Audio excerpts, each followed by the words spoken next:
Queridos amigos, sejam bem-vindos ao canal Videira Espírita. Meu nome é Cristina Brito, este é o programa Projeto 15 Minutos, o Livro dos Espíritos. E aqui, diariamente, nós estudamos por mais ou menos 15 minutos o primeiro livro da codificação espírita, realizada por Allan Kardec, o Livro dos Espíritos. Nós estamos na quarta e última parte do livro.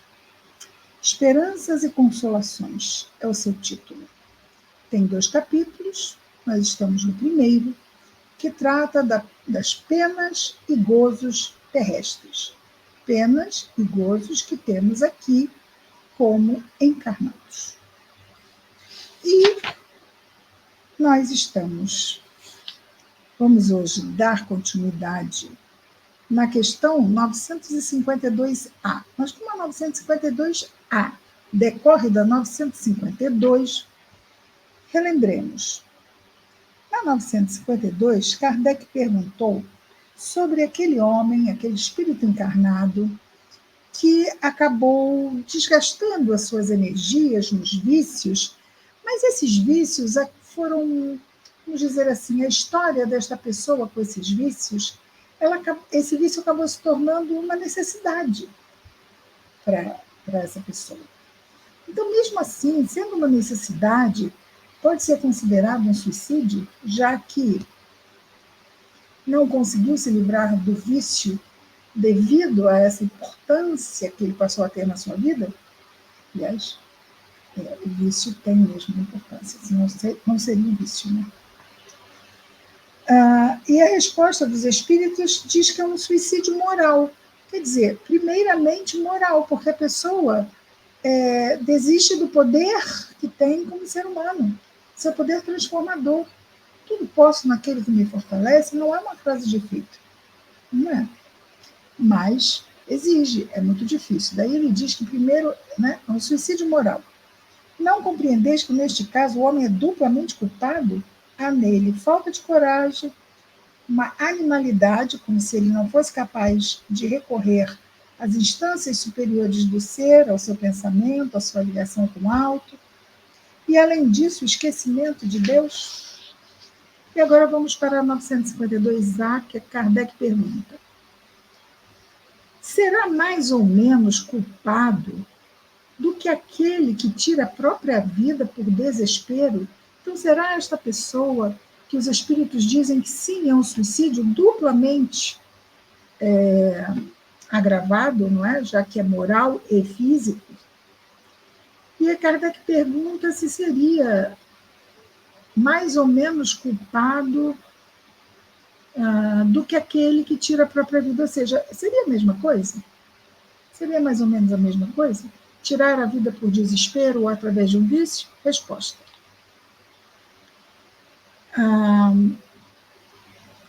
o que tira a vida, o que perde a vida pelo vício, porque não conseguiu superá-lo, é mais culpado, porque tem tempo de refletir sobre o seu suicídio.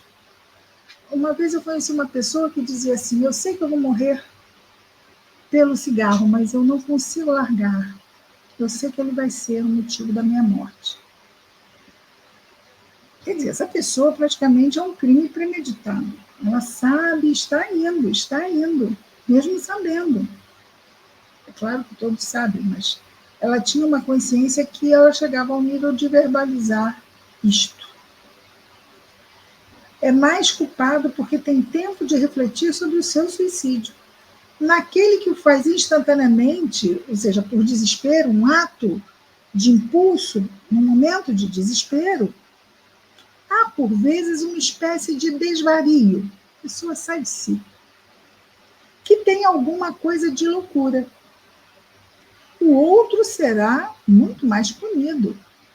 Por quem? Pela própria consciência, não é? Porque as penas são sempre proporcionais à consciência que se tenha das faltas cometidas. É isso.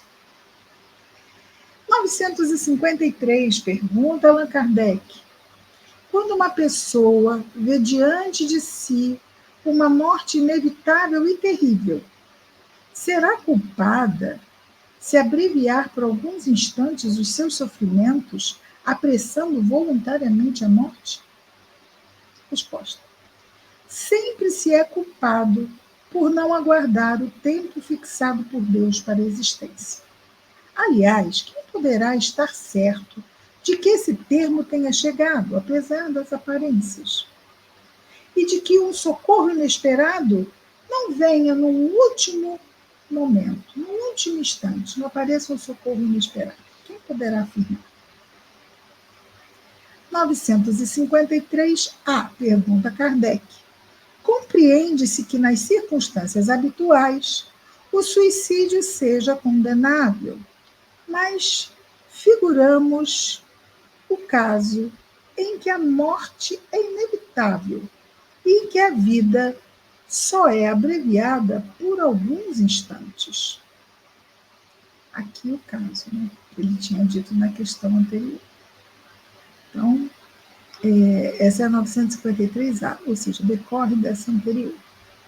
Compreende-se que nas circunstâncias habituais o suicídio seja condenado, mas figuramos o caso, ele insiste, em que a morte é inevitável e que a vida só é abreviada por alguns instantes. Resposta: é sempre uma falta de resignação e de submissão à vontade do Criador. Fato é que viramos as costas à vida que Deus nos deu. Mas foram alguns instantes, mas foi uma escolha. 953b, Kardec vai adiante mais um pouco. Neste caso, quais são as consequências de tal ato? Da pessoa ter tirado a vida por alguns instantes antes da morte natural. Quer dizer, não natural, que seria provocada, mas antes da morte que não dependa dela. Resposta dos espíritos: como sempre, e de acordo com as circunstâncias, uma expiação proporcional à gravidade da falta. Como sempre, de acordo com as circunstâncias, uma expiação proporcional à gravidade da falta. Eu lembro muito daquela historinha, que eu conto bastante, do industrial que era muito justo, honesto, bom para os seus funcionários, e que um dia, ao sair da fábrica, é atropelado. E vai para a mesa de cirurgia, e ali, desdobrado, vendo o que está acontecendo, ele vai morrer. E ele está conversando, então, começa a conversar com o seu anjo guardião. Que ele começa a argumentar, mas por que esta morte? Eu sempre fui tão bom, eu sempre busquei fazer o melhor. Aí o anjo guardião disse a ele: numa encarnação passada, você estava vindo por uma estrada e nisto um homem atravessou repentinamente na frente do seu carro. Repentinamente. Não pôde desviar, atropelou, matou o homem. E ele diz: mas eu não tive culpa. Ele se atirou na frente do carro. E o anjo disse: é por isso que você não está sofrendo. Vai ser rápido, tudo rápido. Porque quando ele foi atropelado, ele apagou. Ou seja, ele não sofreu. Mas a consciência dele, e às vezes, não é? E chegamos já a falar disso também, que conhecemos uma pessoa que na praia de Caraí atropelou uma criança, que simplesmente soltou da mão do pai e atravessou a rua correndo. E, de repente, aquela criança surgiu do nada e o carro não conseguiu desviar. Quer dizer, por mais que a pessoa entenda que não teve responsabilidade, a morte lhe pesa na consciência. Mas eu matei uma criança. Mas espera aí, foi um acidente, mas fica aquele peso. Então, de alguma forma, a consciência pede uma reparação. Seja o que for. Às vezes a gente aqui não consegue perceber certas nuances. Mas é isso. Nós queremos estar bem, em paz conosco mesmo. E 954, pergunta Kardec: será condenável uma imprudência que compromete a vida sem necessidade? Uau! Aí a gente pensa em muitas imprudências que comprometem a vida, não é? Aquelas pessoas que botam uma corda entre um prédio e outro e vão atravessar, não tem nada, nenhuma proteção, né? Vão atravessar andando naquele fio entre um prédio e outro. Há necessidade daquilo? A vida delas depende disso? Não. São os esportes radicais chamados, não é? Esportes radicais. Porque a pessoa acaba viciada em adrenalina. Adrenalina é uma química, pode viciar. E muitas vezes esse tipo de esporte, a pessoa vai buscando mais risco, porque, assim como qualquer droga, a pessoa vai precisando de aumentar as doses da droga. E no caso de uma adrenalina, ela vai buscando cada vez um risco maior, porque aquele risco ali já não dispara nada nela, ela não acha nada de especial. Mas como você anda num fio entre um prédio e outro? Ah, mas para mim é fácil. Aí busca desafios maiores para liberar mais adrenalina. Será condenável uma imprudência que compromete a vida sem necessidade? Resposta: não há culpabilidade quando não há intenção ou perfeita consciência da prática do mal. Então, vejamos que há uma grande atenuante, a ignorância. Não é? A ignorância. A pessoa não sabe que aquilo é mal. Ela não sabe que está arriscando a vida dela. Ela não souber que está arriscando a vida dela, ainda há uma apelação que pode ser feita à própria consciência. Eu não sabia que eu podia morrer se eu fizesse aquilo. Não é? 955, mas não fica para cada um que faz isso, né? Cada um de nós é que responde por si. Fato. Questão 955, pergunta Allan Kardec.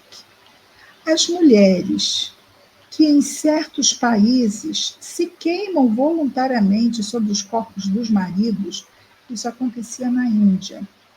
Agora não é mais obrigatório. Mas era um costume, era praticamente obrigatório, né? Mas ainda existe. Existe. Os homens morrem, vão para as piras para serem cremados, e as mulheres entravam lá nas piras para serem queimadas com eles. As mulheres que em certos países se queimam voluntariamente sobre os corpos dos maridos podem ser consideradas suicidas, sofrendo assim as consequências de um suicídio? Resposta: elas obedecem a um preconceito e muitas vezes agem mais pela força do que pela própria vontade. Então, são suicidas, quase assassinadas. Julgam cumprir um dever. E não é esse o caráter do suicídio. O que torna desculpável o ato que praticam é a ignorância, bem como a nulidade moral em que se acha a maioria delas. Ou seja, não tem nenhuma formação moral para fazer esse tipo de discernimento do valor da vida, certo, errado, essas coisas. É assim que todo mundo faz, assim que a lei da tradição diz que tem que ser feito. Esses usos bárbaros e estúpidos desaparecem com a civilização. Graças a Deus, isso não existe mais na Índia. Não como era. Não como era. Pode-se dizer que acabou.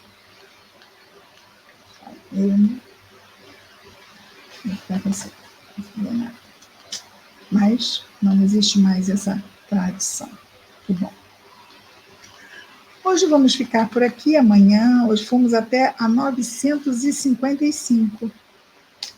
Amanhã retornamos com mais um Projeto 15 Minutos, o Livro dos Espíritos. Até amanhã. Muita paz a todos.